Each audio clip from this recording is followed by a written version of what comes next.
দুইটা পাপ জীবনে করবেন না। দুইটা এমন পাপ রয়েছে জীবনে করার চেষ্টা করবেন, আজকে থেকে আপনারা প্রমিস করবেন এই দুইটা পাপ আমরা কখনো করব না। আপনি নামাজ পড়েন নাই, আল্লাহ তাআলার যদি দয়া হয়ে যায় তাহলে আপনাকে মাফ করে দিবেন।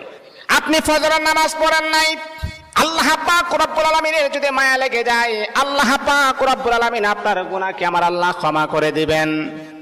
আপনি যদি নফল নামাজ ইবাদত বন্দেগী কম করেন, আমার আল্লাহ কিন্তু আপনাকে মাফ করে দিবেন। কিন্তু আল্লাহর নবী বলেন দুইটা এমন জঘন্যতম পাপ রয়েছে, এই পাপগুলার ক্ষমা আমার আল্লাহ জীবনে কখনো তার বান্দাকে করবে না। দুইটা পাপ এমন জঘন্যতম পাপ, এগুলা করা যাবে না। এক নাম্বার হচ্ছে অন্যের হক নষ্ট করা।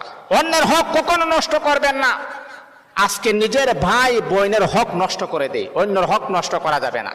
দুই নাম্বার হচ্ছে আল্লাহ পাক রব্বুল আলামিনের সাথে শিরিক করা। যদি কোনো বান্দা আল্লাহ পাকের সাথে শিরিক করেন, আমার আল্লাহ